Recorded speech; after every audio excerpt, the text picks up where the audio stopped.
Good afternoon, sir.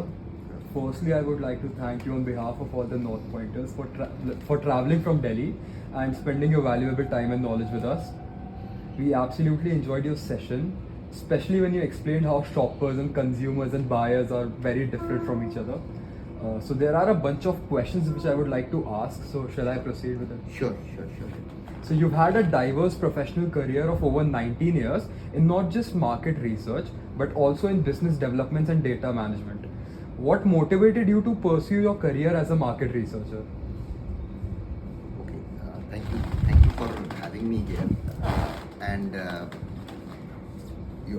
just like you are happy having me here, I'm more than happy having you all as students and who have been listening patiently to me for the last 2 days. And you have been a really great audience in terms of and very appreciative and inquisitive audience. And thank you for being. Thank you. In terms of, as I was telling you, I did not choose my career as such. It was more like the career got better of me than what I wanted to do in my life. So what made me come to market research is something, I would say it was more of an accident that it just happened. It was not by choice that I was looking for a career in market research. Right. It just happened. And then prior to being a researcher, there were times when I would be shifting jobs, but after this, for some reasons, I could not shift. So it's by accident. There was no plan behind it. So you mentioned that you were a field operator prior to becoming a market research executive. We would love to hear about your experience in the operations field. Okay. So just to give you a background in terms of how I ended up there. So I was doing a job in a media firm and I was working there. But due to some tiff, I decided to move on. And there was a time after I moved on, I didn't have a job. So I came to this organization called TNS Mode. And my understanding was that everyone starts from field or operations and then becomes a researcher.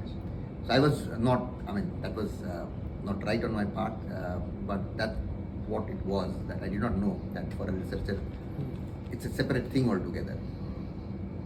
So I came there and actually I started doing house-to-house interviews. I went from house to house. I was interviewer initially. It gave me a lot of, honestly speaking, it's a thankless job. And being in the media, doing interviews with senior folks, politicians, etc. I thought it would be a cakewalk for me to interview people, but when you really go there, you understand the challenges. And that's why I continuously appreciate the field people in our organization as well. The kind of work that they do, the kind of hard effort that is required. And then from there, I moved to supervisor and later on a field executive and senior field executive and so on and so forth. But the reason why I moved out later on, one, it was a little bit of, I was feeling it's quite thankless.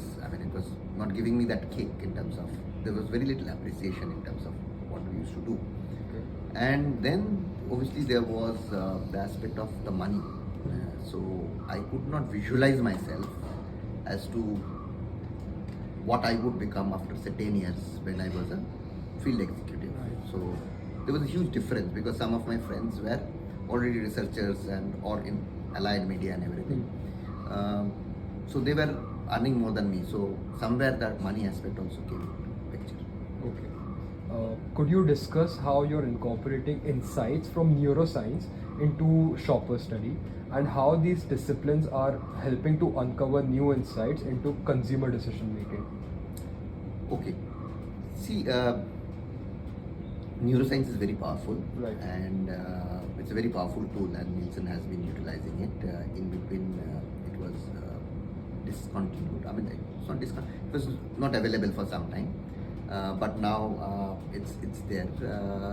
Honestly speaking, we have not used neuro in the shopper perspective.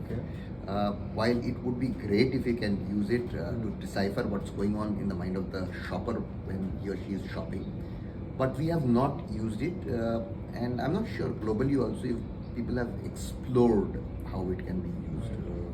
If they have, I'm not aware of it. Okay.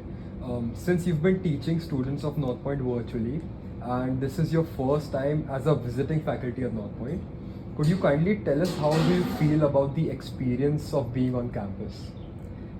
Well, it's always nice to have a face-to-face interaction with people. It's much easier to connect. Right. You can see the body language, the expressions that the person is making, Right. how he's reacting to you. When you are doing online or not face-to-face, there is that constant struggle. You are not really able to understand what you are talking. Is it reaching the audience or not? You are not able to think Right. through that, especially audience whom you do not know to that extent. Probably with the client who have been working with for a long time, you can understand how a client will react to whatever you say. But with students, it's much more important to be on site. So Right. this gives a fabulous. The experience has been fabulous over here. I was very impressed by the campus, the get up, and the students and everyone. I mean, it's a new experience for me. I didn't expect this campus. I didn't have this image. So, those were all the questions I had for you today. Here's a small token of appreciation from all of us. Thank you so much. Thank you so much, and I wish all of you all the best. Thank you. Thank you. Yeah.